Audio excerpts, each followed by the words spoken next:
নীলামবাজারের এক শিক্ষক দুটি স্কুলের প্রধান শিক্ষকের দায়িত্বে। 541 নম্বর শ্রীকৃষ্ণনগর এলপি স্কুলের তহবিল তছরূপে জড়িত থাকার চাঞ্চল্যকর অভিযোগের বিরুদ্ধে এবার মাঠে নেমেছে এলাকার প্রথম সারির সামাজিক সংগঠন আজাদ হিন্দ এনজিও। ম্যাজিস্ট্রেট পর্যায়ে তদন্তের দাবিতে জেলা উপায়ুক্তকে স্মারকপত্র প্রদান করল এনজিও। শিক্ষকের এমন কুকীর্তির লিখিত অভিযোগ হাতে পেয়ে বিস্ময় প্রকাশ করলেন খোদ জেলা উপায়ুক্ত। অভিযোগের বিশদ তথ্যে জানা যায়, নীলামবাজারের শ্রীকৃষ্ণনগরের 541 নম্বর এলপি স্কুলের প্রধান শিক্ষক রঞ্জন কুমার রায় দক্ষিণ করিমগঞ্জ প্রাথমিক শিক্ষাখণ্ডের অন্তর্গত 1330 নম্বর দক্ষিণ বাদুলটকা আরও একটি স্কুলেও প্রধান শিক্ষকের দায়িত্ব সামলাচ্ছেন।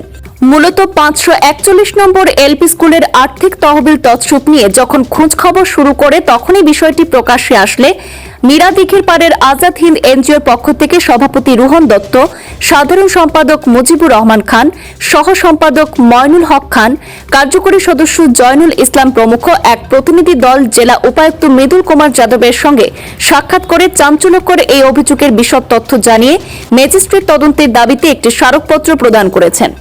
এতে দাবি করা হয়, শিক্ষক রঞ্জন রায় একসাথে দুটি স্কুল যথাক্রমে 541 নম্বর এলপি স্কুল এবং 1330 নম্বর এলপি স্কুলে কিভাবে প্রধান শিক্ষকের দায়িত্ব সামলাচ্ছেন। এছাড়া 541 নম্বর এলপি স্কুলের উন্নয়নে পরিকাঠামো তহবিলের টাকা কেলেঙ্কারির অভিযোগ তুলে কঠোর ব্যবস্থা গ্রহণের দাবি জানিয়েছেন।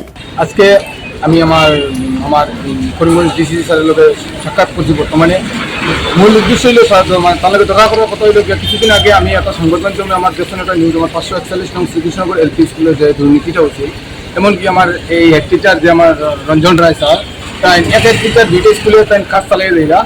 তার কারণে কিছুদিন আগে আইসলাম আমরা ডিসি স্যার ছুটি থাকার কারণে আমরা তার সঙ্গে দেখা করতাম পারছি না। আজকে আইসি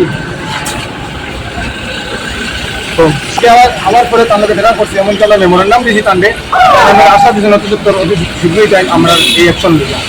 বিষয়টা খুব সুন্দর করে বুঝে করেছি, স্যারেও খুব সুন্দর করে রেসপন্স দিয়েছেন আমরা এনজিওর পক্ষ থেকে যাওয়ার কারণে, এবং জিনিসটা স্যারে বলছেন তৎক্ষণাৎ তদন্ত করিয়া বিহিত ব্যবস্থা শীঘ্রই নেবে।